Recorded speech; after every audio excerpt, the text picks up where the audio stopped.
ये नहीं उठा पाए तो मैंने दोबारा कर दिया। तो मैं चाहता हूं ये अपनी जो करना चाहिए, क्योंकि ये वो है जो हमको 130 करोड़ के हिंदुस्तानियों में से गिनती के लोगों को मिलती है, वो है सरकारी नौकरी। बड़ी मेहनत से कितनी रातें जाग के, कितनी रातें काले करके हमको ये नौकरी प्राप्त होती है। इतने टफ एग्जामिनेशंस हम क्लियर करते हैं, कोई भी एग्जामिनेशन हो। आज जैसे बेरोजगारी है, एक पटवारी भर्ती भी एक बच्चा वो इंजीनियरिंग करता है, ज्यादातर पटवारी बहुत पढ़े लिखे हैं, आज के इंजीनियर्स हैं। तो उस हिसाब से हमको इस नौकरी में आने के बाद नौकरी की इज्जत करनी चाहिए, विशेषकर अनुकंपा नियुक्ति से आए हुए लोगों से और मेरे साथी कर्मचारियों से मैं कहना चाहता हूं, वह अपने साथी लिपिकों से सीखें और सीखने की जो उनमें ललक है वो कम ना हो। इसी प्रकार मैं पुराने अपने कर्मचारियों से निवेदन करता हूं कि वो नए कर्मचारियों से ऑनलाइन कार्य सीखें, क्योंकि जो ये तो वो हमारा दायित्व है, वो हमारे नियम के अंतर्गत आता है। तो मेरा आपसे आज ये कहना है, यदि मैंने मन, कर्म, वचन, भाव, विचार, स्मृति से किसी को बुरा कहा है या बुरा सुना है, तो उसके लिए मैं आपसे क्षमा चाहता हूं।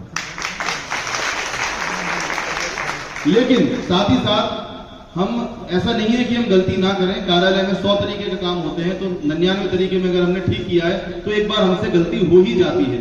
हम 1000 कार्य करते हुए ही पोर्टल्स हैं, सरकार की जन शिकायत की निवारण की नीति है, उसके अनुरूप ही हमको वास्तव में जनता की सेवक बनकर ही कार्य करना है। वो जमाना फाख्ता हो गया कि जब हिकमत अमली से काम किया जाता था। आज हमको जनता के संग जुड़ के, जनता की समस्याओं को समझ के, एम्पैथी के साथ ही काम करना है। साथ में इसमें एक बात और है, तो जो लोग पुराने हैं, वक्त के अनुसार नहीं बदले हैं, उनका होता है हमारे बचपन के, जो हम माता पिता से सीखते हैं, विद्यालय से सीखते हैं, गुरुकुल से सीखते हैं। तो और दूसरा हार्ड वर्किंग। मैं प्रयास करता हूं कि जब उनको काम नहीं आता तो काम स्वतः तो आ नहीं सकता, अपन ब्रह्मा तो है नहीं, अपने को काम सीखना चाहिए। और काम सीखने में हमको छोटा बड़ा नहीं करना चाहिए कि ये मेरे से जूनियर है या मेरे से सीनियर है। मैं अधिकांश समय अपने जूनियर स्टाफ की सीट पर बैठकर अपने आदेश लिखता हूँ, मेरे स्टाफ देखता रहता है, बैठकर उनके साथ बैठा रहता हूँ। तो मेरे मन में ऐसा कोई ईगो नहीं है, समकक्ष अधिकारियों के साथ भी कोई ईगो नहीं है। ये मैं विशेषण अपने नहीं बता रहा हूँ, मैं आप लोगों को बता रहा हूँ कि हमको प्रयास ये करना चाहिए कि जिस हिसाब की नौकरी की परिस्थिति आज है, हमारे पास जो डेवलपमेंट डेमोक्रेसी है भारत की, उस हिसाब से आप राजा बन के नौकरी नहीं कर सकते थे तो वो समय जा चुका है हमको। तो मैं आपके भविष्य में दिक्कत नहीं आई। इनका अनुभव जो है मुझे भी उसका लाभ मिला। चुनाव से लेकर के किसी भी कानून व्यवस्था की स्थिति बनी या कभी एक दूसरे के सहयोग की जरूरत पड़ी, हमेशा एक जो समन्वय होना चाहिए, एक ही अति ही उत्तम कोटि का मिला इनसे। कभी भी कोई समस्या एसडीएम साहब को लगाया और पहले कॉल पे ही, लेकिन इतना पता था कि मैं जिस गांव और जिस शहर से आता हूं मैं, वो मेरे लिए भिंड महीना जैसा ही है।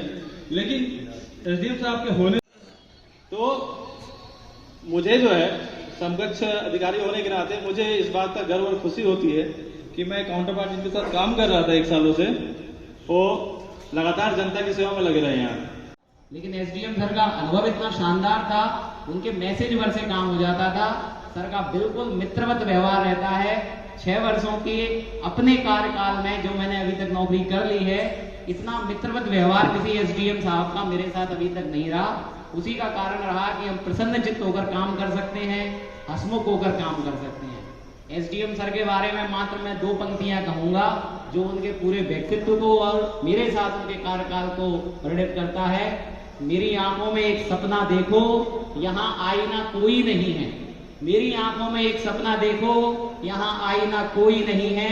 हमेशा रखो अपने लबों पे मुस्कुराहट, यहाँ गम का खरीदार कोई नहीं है। बहुत बहुत यहाँ आने से पहले विभिन्न प्रकार के लोग, सभी प्रकार के लोग होते हैं जो इस चीज का श्रेय लेना चाहते हैं, और उसकी वास्तविक स्थिति ये है कि पहले एसडीओ साहब के उसमें विदाई समारोह में काफी उपस्थित था।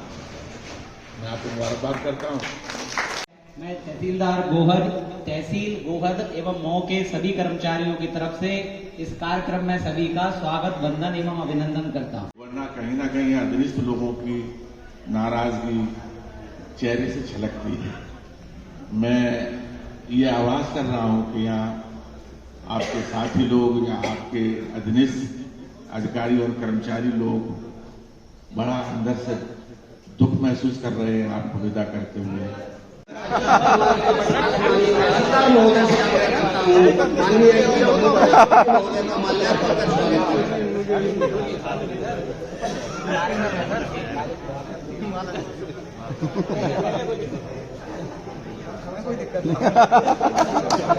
स्वागत करें।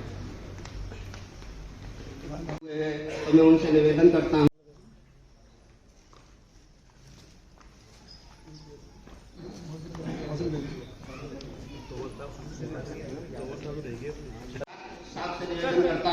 कि वो माल्यार्पण कर स्वागत करें। इसी क्रम में माननीय नायब तहसीलदार श्री श्रीवास्तव जी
ये रामदास भटनागर जी हैं, बहुत अच्छे व्यक्ति हैं सर।